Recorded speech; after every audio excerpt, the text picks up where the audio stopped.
Pagi menjelang siang hari ini Tuhan, kami merindukan lawatan dan kuasa-Mu. Kami merindukan pribadi-Mu ya Tuhan. Bahwa kami lebih dalam, bahwa kami lebih dalam, bahwa kami mengalami-Mu secara pribadi. Biarlah seperti Daud berkata, satu hari di tempat Tuhan, di rumah kediaman, di hadapan-Mu lebih berharga dari tempat yang lain ya Tuhan. Hadirat-Mu melingkupi kami semua. Hadirat-Mu jamah kami semua.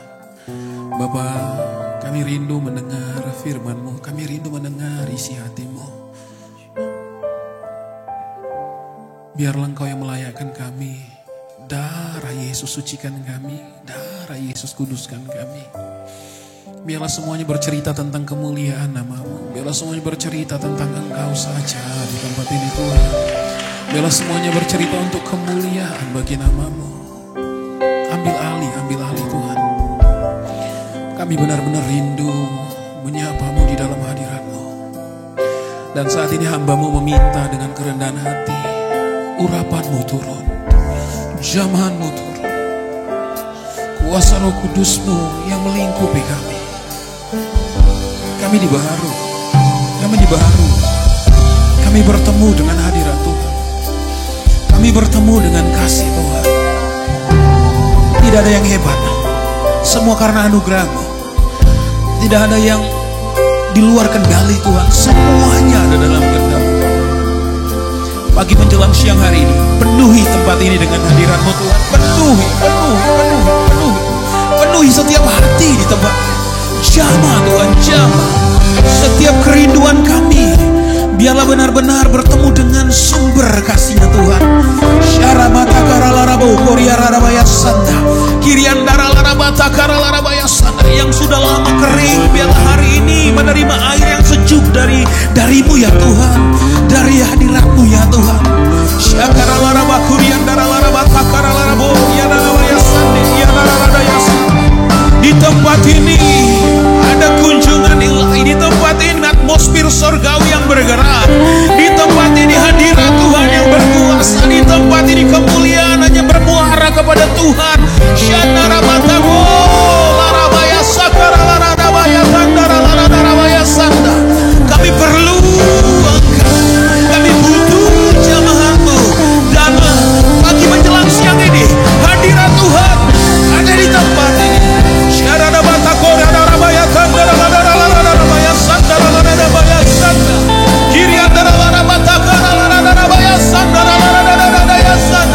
Puaskan yang rindu Tuhan, puaskan yang haus Tuhan, puaskan kami di hadirat-Mu. Bawa kami masuk lebih dalam, bawa kami disentuh oleh hadirat-Mu.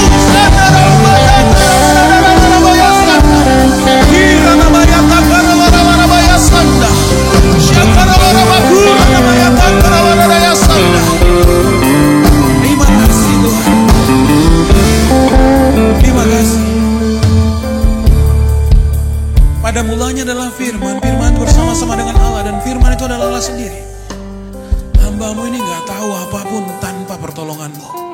Pakai mulut bibir hamba-Mu berkata-kata sesuai dengan yang Kau mau Tuhan.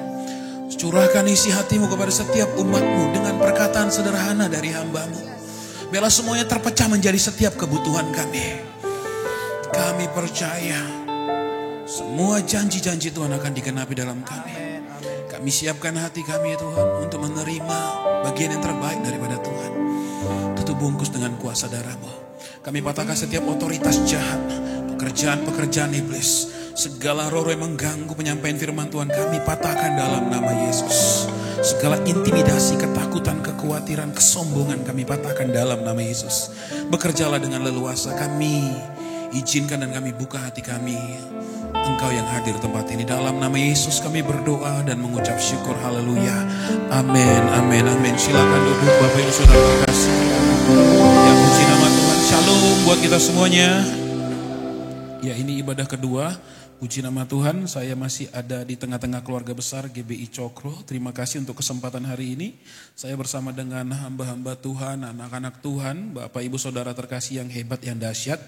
Dan kiranya hari ini kita semuanya mengalami pembaharuan di dalam Tuhan, amin. Karena satu hal, setiap ibadah mengandung janji. Dan janji itu pasti akan digenapi bagi kita semuanya. Dan janji itu ya dan amin. Nah, tadi di ibadah pertama saya membawakan peperangan rohani. Dan ini masih sambungannya dari peperangan rohani. Peperangan rohani itu berbicara tentang sesuatu yang akan dialami setiap orang percaya. Dan setiap orang percaya ya pasti akan mengalami satu hal yang dahsyat di dalam Tuhan, yaitu kemenangan. Nah, yang percaya biarlah hari ini benar-benar mengalami kasih Tuhan. Amin. Nah, mungkin bisa tampilkan slide yang guard your heart. Ya.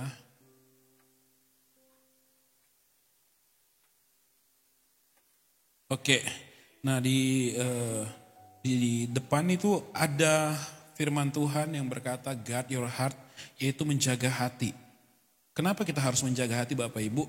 Karena kalau kita berbicara tentang area peperangan rohani, maka hati adalah tempat yang paling sering diserang. Ya kan, apalagi anak-anak muda suka sekali main hati. Bapak-bapak juga, amin. Tapi di tempat ini nggak ada, amin. Semua bapak-bapak di sini jadi imam yang luar biasa dan tangguh di dalam Tuhan. Dan termasuk juga ibu-ibu. Kalau ibu-ibu kan suka main di perasaan. Nah, perasaan itu ada di dalam. Nah, di dalam tersembunyi. Tetapi seorang ibu-ibu pasti tangguh dan kuat. Amin. Karena belum tentu bapak sanggup melakukan pekerjaan yang ibu lakukan. Saya bukan membanggakan wanita, tapi itulah kenyataannya. Haleluya. Perkenalkan, nama saya Mario Situmorang. Saya tinggal di daerah Jalan Pancing, Medan. Dan pelayanan itu keliling-keliling, ya anak-anak muda. Kemudian termasuk orang-orang gila juga, ya. Dan termasuk juga semuanya lah, namanya pelayan, hamba, ya keset kaki. Kemanapun kalau diutus dan melayani pasti kita mau. Termasuk juga ke tempat-tempat yang orang mungkin gak mau datang, ya kita juga mau datang dan duduk di sana. Kenapa? Karena Tuhan bergerak dengan kasih. Amin. Nah, di sini guard your heart, menjaga hati, jaga hatimu. Nah, di sini area peperangan yang sesungguhnya. Next, kewaspadaan. Amsal 4 ayat 23. Jagalah hatimu dengan segala kewaspadaan, karena dari situlah terpancar kehidupan. Hati berbicara kehidupan Bapak Ibu. Hati berbicara, dari hatilah muncul kehendak. Maka kalau hati seseorang benar, maka perkataannya pasti benar. Banyak orang berkata, gak apa-apa mulutku kotor, yang penting hatiku bersih. Saya bilang gak ada yang kayak gitu. Kalau mulutnya kotor, maka hatinya juga kotor. Dan pikirannya biasanya juga kotor. Ini area yang sering dihantam oleh iblis. Ini peperangan yang mungkin anak-anak Tuhan nggak perhatikan dengan seksama. Kenapa? Karena hati berbicara segala sesuatu luas di sana. Kita nggak pernah tahu isi hati seseorang sebelum orang tersebut mengungkapkannya. Kita nggak pernah tahu dalamnya hatinya. Bahkan saat ini saya nggak tahu hati Bapak Ibu memandang saya seperti apa. Ya, ada yang bilang, wah gemuk kali dia. Ada yang memandang, ya ampun kasihan kali dia. Ada yang memandang segala macam bla bla bla dan yang lain. Itu berbicara hati Bapak Ibu. Dan di dalam hati ini area pertempuran yang sesungguhnya. Orang bisa senyum dengan bibirnya, dengan mulutnya. Tetapi hati siapa tahu. Karena banyak perkataan-perkataan bilang rambut boleh sama hitam. Iya kan? Baru kemudian wajah boleh sama cantik. Tetapi hati siapa yang tahu. Ini area yang dalam. Dan iblis biasa kadang ambil posisi ini untuk mengelabui anak-anak Tuhan. Tahu gak Bapak Ibu, waktu saya pertama kali datang kepada Tuhan. Maka yang pertama kali yang Tuhan mau ubahkan itu hati. Karena kecenderungan saya menampilkan sesuatu yang mohon maaf. Beda di luar, beda di dalam. Ya kita sepertinya senyum, kita sepertinya sukacita, tapi di dalam menangis. Bapak Ibu, dulu waktu saya sekolah, waktu saya mulai bertemu dengan teman-teman, saya bisa ketawa dengan mereka. Waktu kumpul ketawa Bapak Ibu. Tapi di dalam hati saya menangis. Kenapa selalu menangis? Saya bilang orang-orang ini enak kali lah. Bergerak kemana-mana enak kali lah pakai kakinya. Dan tahu gak Bapak Ibu? Tantangan yang terbesar saya adalah alat bantu ini.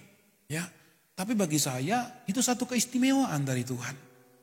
Kenapa satu keistimewaan? Saya bilang gini Bapak Ibu. Kalau saya jalan, saya gak sanggup mungkin 1 kilometer terus jalan. Long tanpa berhenti, mungkin saya gak sanggup. Tapi kalau berhenti beberapa kali mungkin sanggup. Tapi bagi orang yang kakinya normal, yang sehat, 1 kilometer mungkin dia bisa jalan tanpa berhenti. Yang paham katakan amin. Maka ketika dikasih satu ujian, Kalau ini ujiannya dari Tuhan dan bilang, kalian semua harus berjalan 1 kilometer. Maka kemudian ada orang yang kakinya sehat berjalan 1 kilometer. Dapat nilai 5. Saya jalan 1 kilometer mungkin dapat nilai 10 sempurna. Kenapa? Karena dari ketidakmampuan saya, nilai yang saya ambil gak begitu banyak. Paham gak Bapak Ibu? Artinya apa? Kalau saya berjalan 1 kilometer, itu nilai excellent. Di atas rata-rata. Tapi kalau orang normal jalan 1 kilometer, itu mediocre. Biasa saja. Makanya satu kelemahan yang Tuhan titipkan dan izinkan bagi kita, menjadi satu nilai plus kalau paradigma kita diubah. Kalau cara pandang kita diubah. Tetapi banyak orang minta banyak, minta lebih. Tapi kemudian gak berani bertanggung jawab lebih. Maka mau saya sampaikan, jaga hati kita dengan segala kewaspadaan. Kenapa? Karena di sanalah berbicara segala sesuatu. Bapak Ibu, mungkin kita bertetangga baik, kirim-kiriman makanan. Tetapi ketika dia punya mobil baru, tiba-tiba tambah berkat yang baru, hati siapa yang bisa tahu? Irinya muncul di dalam, kok dia, kok enggak aku? Bukankah aku ikut Tuhan sungguh-sungguh, kok dia yang diberkati bukan aku? Maka disinilah kita perlu menjaga hati. Bagaimana menjaga hati? Next. Maka di sini dibutuhkan kewaspadaan. Kenapa? Karena dikatakan jagalah hatimu dengan segala kewaspadaan. Dengan memahami apa yang biasa menyerang hati kita. Bapak Ibu, gak semua orang serangannya sama terhadap hatinya. Ini bukan berbicara sakit hati secara jasmani ya. Ya, yang langsung ke rumah sakit dan kemudian dapat obatnya. Bukan. Tapi ini berbicara yang gak kelihatan. Di sana ada kehendak, di sana ada kemauan, di sana ada buah pikiran. Di sana ada hubungan dengan Tuhan. Hati kita berbicara di sana. Nah, tahu nggak Bapak Ibu? Dengan memahami apa yang biasa menyerang hati kita. Makanya saya memahami peperangan rohani saya, area peperangan saya berbeda dengan Bapak Ibu. Maka saya harus menang di area peperangan itu. Yaitu dengan menjaga hati. Ketika suntikan dari iblis, dari lawan kita masuk, saya bisa mengalahkannya. Makanya pakai perlengkapan senjata Allah. Salah satunya apa? Pedang roh. Banyak orang pedangnya nggak ditarik dari sarungnya. Bagaimana bisa mengalahkan lawan? Loh Pak, gimana caranya rupanya narik pedangnya? Perkatakan firman Tuhan. Itu menarik kekuatannya. Banyak orang menerima aja. Sampai kemudian tersimpan di dalam. Sampai kemudian datang serangan bertubi-tubi. Dia nggak pakai firman Tuhan. Makanya suatu waktu ketika saya kena satu penyakit ya. Termasuk dulu varian Delta. Ya, hampir aja menyerah dan kemudian Tuhan bilang perkatakan firman Tuhan yang melekat di hatimu. Saya bilang aku hidup. Aku menang melawan ini semua. Aku anak Tuhan. Tanpa seizin Tuhan gak ada yang terjadi kepadaku. Maka ketika firman diucapkan, maka hati kita berubah ke sana. Makanya iman timbul dari pendengar akan firman Tuhan. Makanya perlu diucapkan agar telinga kita mendengar Bapak Ibu. Waktu telinga kita mendengar, maka ada kekuatan yang timbul. Engkau orang yang berhasil Mariot. Waktu saya melihat orang lain dengan kemudahannya, enak kali lah dia bisa naik sepeda. Kapan aku bisa naik sepeda ngayu pakai tongkat, pakai kakiku. Mungkin kalau saya nggak menjaga hati, setiap hari saya pasti akan ngeluh. Tapi tahu apa yang saya perbuat Bapak Ibu? Saya naik kendaraan saya yang dimodifikasi. Maka saya keliling, saya bawa satu anak rohani saya. Maka kemudian ketika lihat orang gila beli nasi bungkus, kita kasih dia makan. Maka ketika ketemu orang-orang gila pada umumnya yang disasar, kita kasih yuk. Paling 10.000, 12.000 sebungkus. Mungkin 10 bungkus gak terasa. Itu kita kerjakan beberapa waktu yang lalu. Dan kemudian kita doakan orang gilanya. Tahu gak Bapak Ibu apa yang terjadi di hati ini?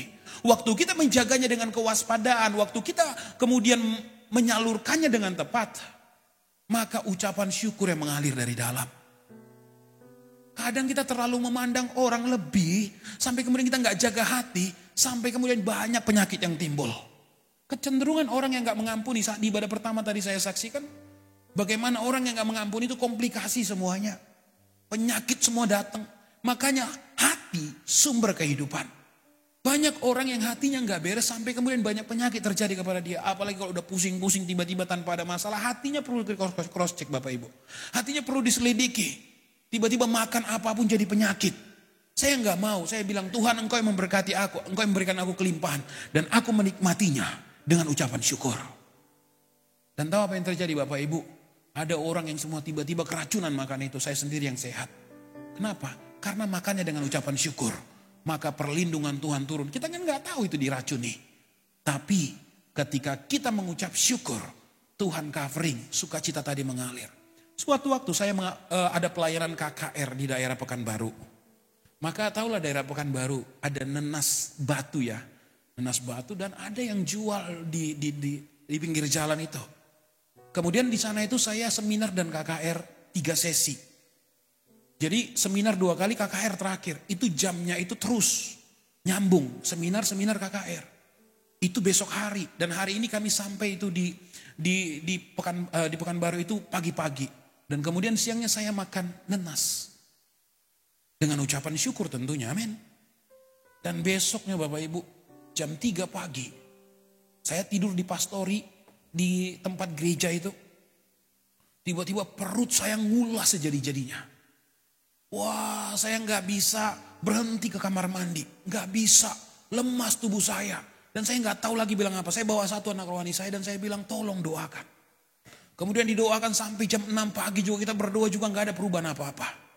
Kemudian saya ambil WA grup pendoa. Saya punya tim pendoa, anak-anak rohani yang saya bina.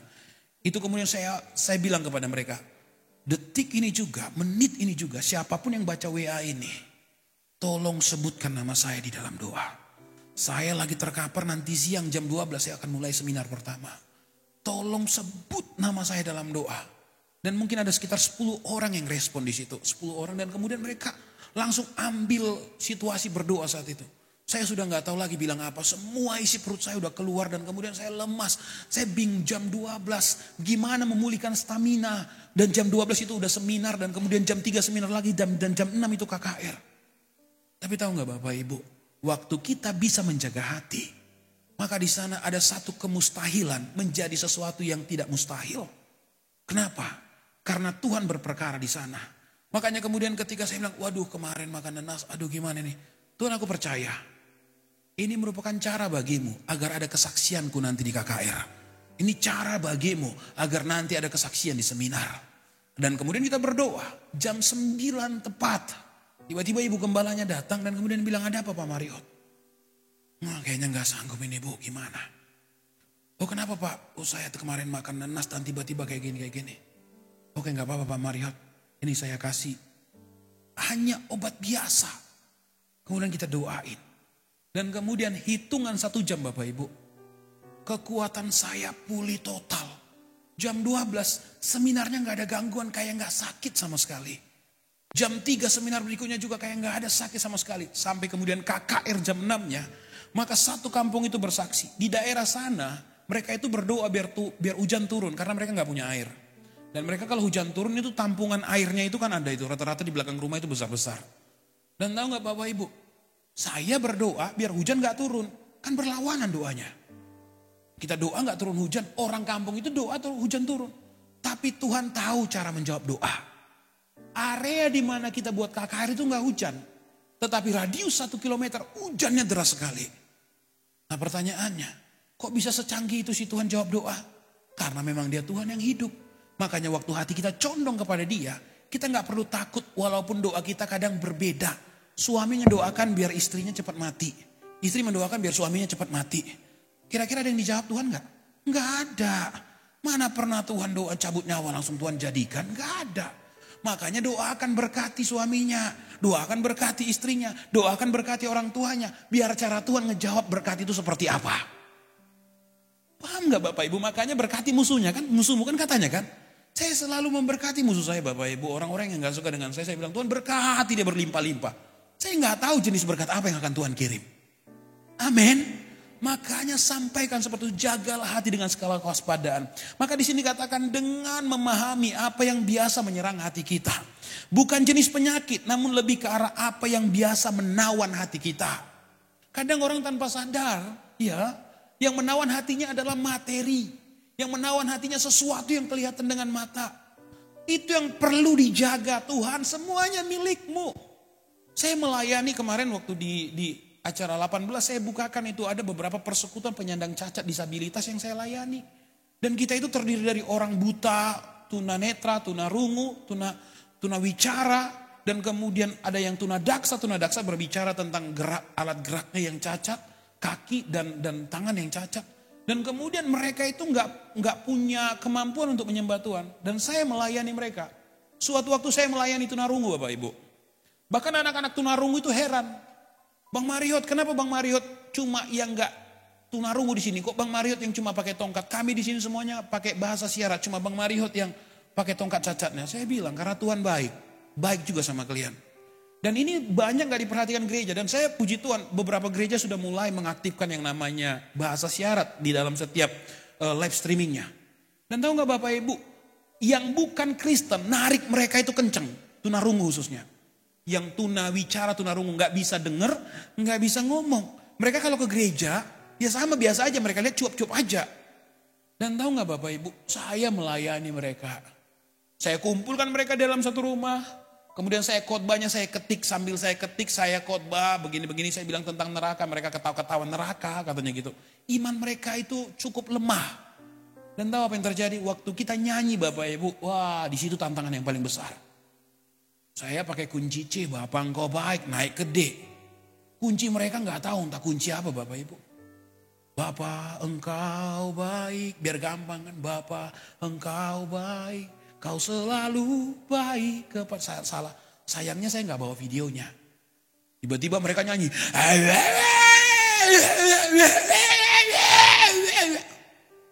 Mau ketawa dosa. Nggak ketawa lucu banget ya. Tuhan kau tahulah hatiku Tuhan. Yang paling ngerinya pas doa.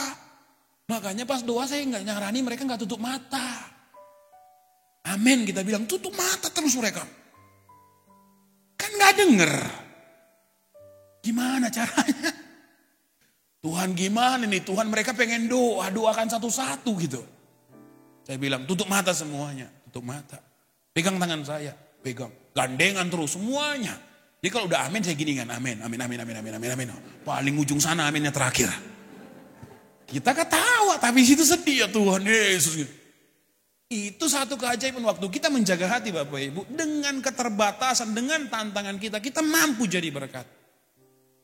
Dan tahu gak Bapak Ibu, yang di luar kita, yang bidat, yang mirip-mirip Kristen, narik mereka. Narik mereka dan beberapa daripada mereka terjaring. Saya kasihan dan menangis gereja gak memperhatikan yang kayak gini. Kalau mereka datang ke gereja kita, mereka cuma lihat musik pun. Bahkan mereka gak bisa dengar ketukan. Dan tahu gak Bapak Ibu, Tuhan kasih hati kepada saya melayani mereka. Dan puji nama Tuhan banyak daripada mereka yang terbangun. Disinilah kita perlu menjaga hati. Saya yakin dan percaya semuanya kita punya area peperangan masing-masing. Tetapi Tuhan menjamin kemenangan bagi kita. Next, kenali siapa musuh kita. Bapak Ibu, seorang ahli strategi perang pasti akan mengenali musuhnya. Baru bisa mengatur strategi. Berapa kekuatan tank tempurnya.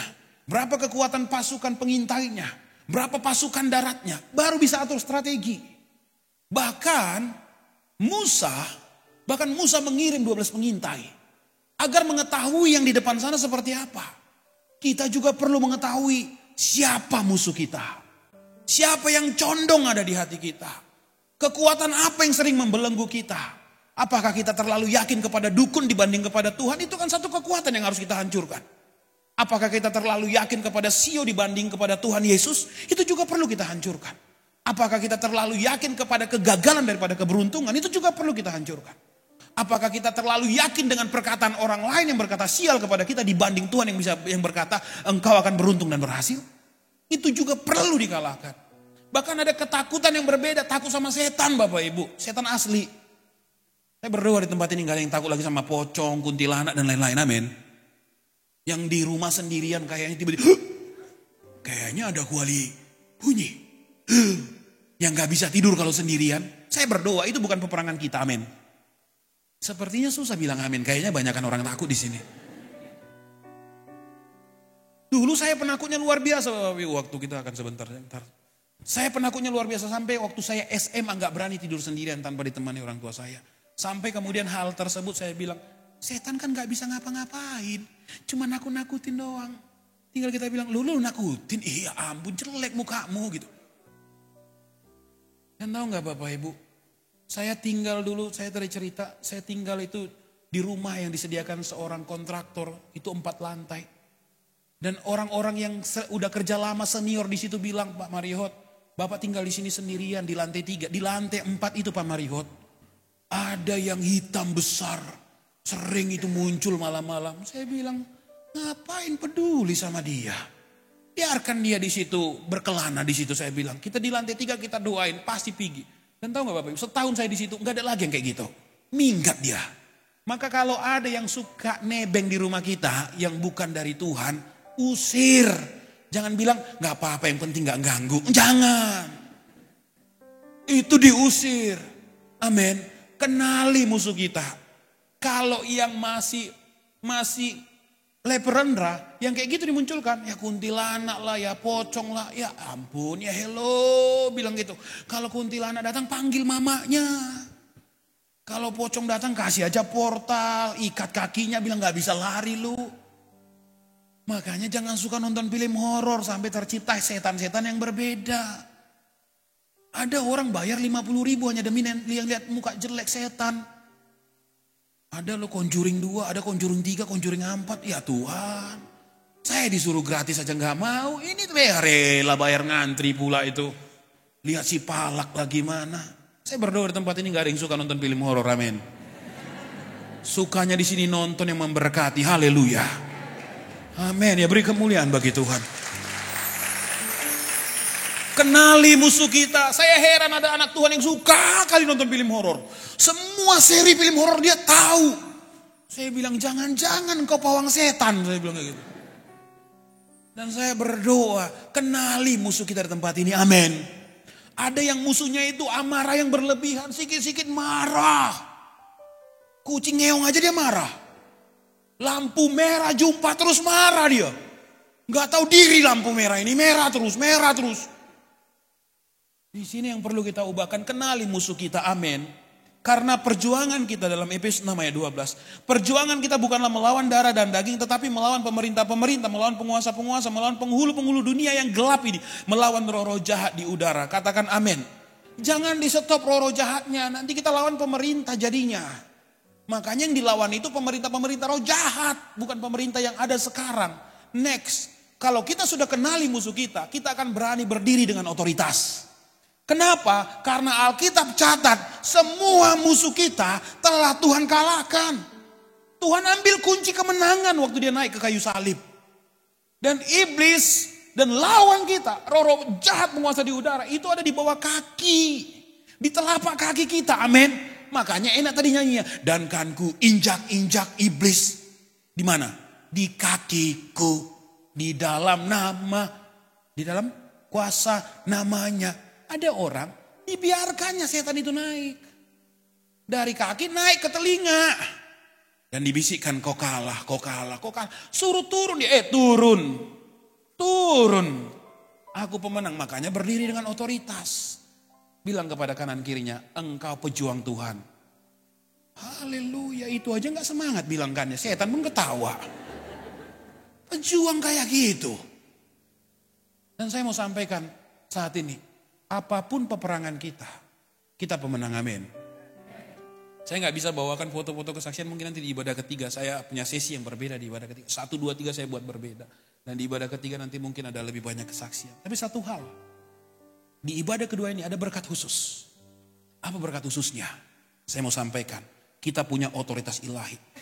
Lukas 10 ayat 19, sesungguhnya aku telah memberikan kuasa kepada kamu untuk menginjak ular dan kalajengking. Dan kuasa untuk menahan kekuatan musuh, sehingga tidak ada yang akan membahayakan kamu. Kalau telinga kita sudah mendengar bisikan iblis, suruh dia turun. Engkau enggak bisa membisikkan kekalahan bagiku, aku punya kemenangan mutlak bersama dengan Tuhan. Next, waktu kita berperang, maka pandanglah Tuhan. Waktu kita punya batas kemampuan seperti Yosafat berperang, maka Tuhan kendalikan peperangan. Maka di sini dikatakan pada waktu itu juga bergembiralah Yesus dalam Roh Kudus dan berkata, aku bersyukur kepadamu Bapa, Tuhan langit dan bumi, karena semuanya itu engkau sembunyikan bagi orang bijak dan orang pandai, tetapi engkau nyatakan kepada orang kecil. Ya Bapa, itulah yang berkenan kepadamu. Waktu kita melihat kepada Tuhan, rahasia peperangan akan dibukakan bagi kita. Tahu gak Bapak Ibu, ada orang yang kerasukan tiba-tiba gitu. Kita lihatnya, kita kan pengen langsung nengking kan. Oh setan ini dalam nafis pergi. Semua nengking gak ada yang keluar. Ternyata setannya tuli. Gimana dia dengar kalau udah tuli dia? Makanya butuh memandang kepada Tuhan agar Tuhan bukakan rahasia. Dan tiba-tiba kita udah capek 1 jam, 2 jam, nengking-nengking, gak ada yang terjadi perubahan apa-apa. Semua pendoa semuanya udah ngeluarkan semua air mata, air keringat, semuanya. Tapi setannya gak keluar. Maka Tuhan bilang, waktu kita memandang Tuhan, Tuhan capek, gak tahu lagi lain Tuhan, kau yang berperang Tuhan. Udah cuekin dia, nyembah. Maka nyembah. How great is our God, sing with me how great. Yang kerasukan, cari perhatian dia. Kita nyembah aja di sini. How great is our God. Nggak dapat perhatian, dia keluar sendiri setannya. Perlu lihat kepada Tuhan agar dibukakan rahasianya. Amin.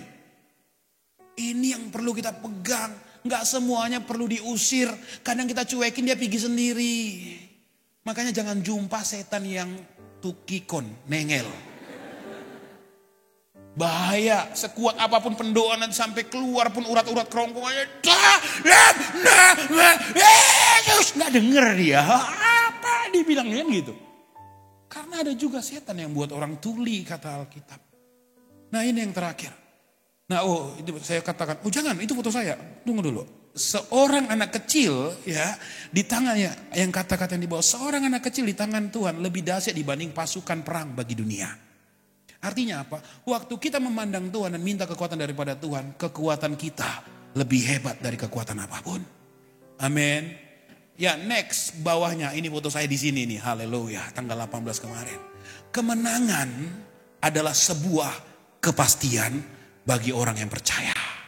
Dan ayatnya 1 Yohanes 5 ayat 4-5. Sebab semua orang yang lahir dari Allah mengalahkan dunia. Dan inilah kemenangan yang mengalahkan dunia, iman kita.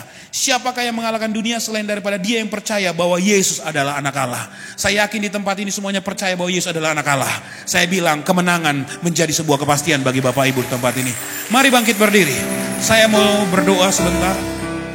Suatu waktu saya pelayanan di daerah Samosir. Kita punya 1 menit aja.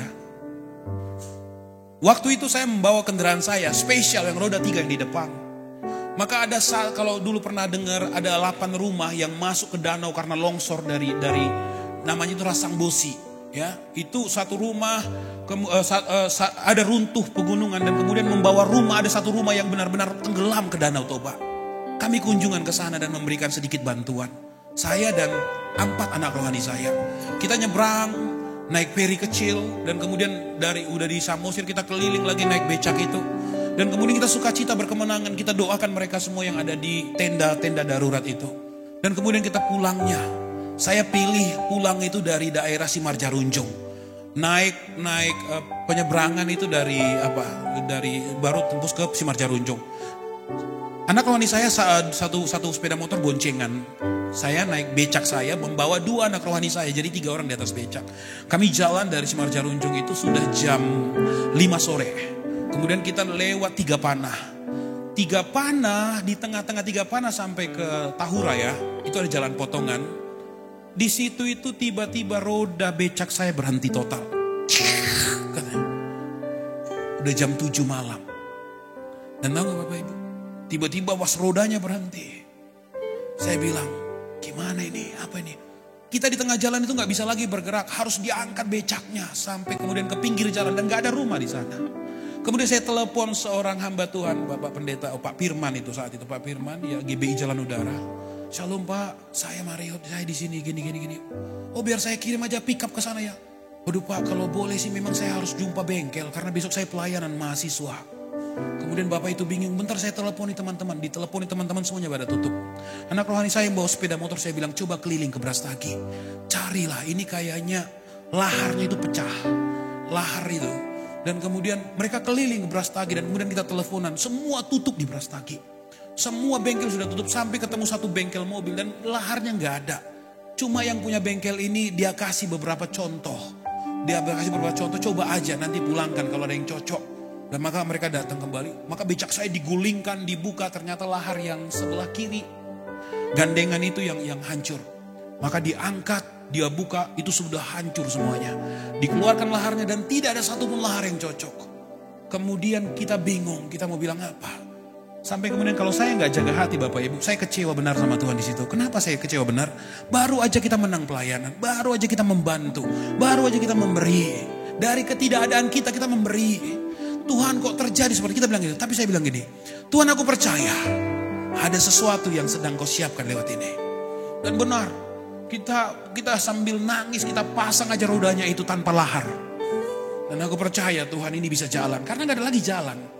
Maka kemudian 2 anak rohani saya di belakang mengerti tentang perputaran roda. Saya coba, yuk 2 orang yang saya bawa naik lagi sama saya. Maka saya coba pelan-pelan. Pertama lari 10, lari 20 km per jam, lari 30 km per jam. Gak ada bunyi, gak ada apapun, tanpa lahar. Lari 40, 50, 60. Normal. Saya lewati Tahura. Kemudian saya bilang, kalian ke Brastagi antar kunci-kuncinya. Nanti jumpain saya. Maka kemudian saya turun Bapak Ibu. Di Bandar Baru saya mulai disuntik iblis. Sekali berhenti rodamu itu kecampak kalian ke jurang semuanya saya buat. Iblis buat seperti itu ke saya. Saya bilang Tuhan sudah membuatnya dari awal. Pasti Tuhan akan sampaikan kami di kota Medan. Jalan selari 60 Bapak Ibu turun karena ngejar waktu terus. Sampai kemudian anak-anak rohani saya nangis semuanya di belakang termasuk yang naik sepeda motor. Karena yang dilihat di depan yang berputar itu suatu kemustahilan. Tanpa lahar roda itu bisa jalan tanpa bunyi apapun. Dan kemudian sampai di kota Medan, besoknya saya bawa ke bengkel. Dan orang bengkel bilang, gimana cara jalannya ini Pak? Saya bilang, cuma Tuhan yang tahu jawab itu. Dan tahu gak Bapak Ibu? Ya beri kemuliaan bagi Tuhan. Tahu gak Bapak Ibu? Ternyata kalau kami gak ada mengalami kerusakan, itu Sembahe waktu itu lagi pengaspalan dan antrian panjang sekali dan hujan lebat sekali di sana. Dan Tuhan kadang membuat sesuatu yang sepertinya sakit kita alami untuk menghindarkan sesuatu yang bisa membuat kita hancur.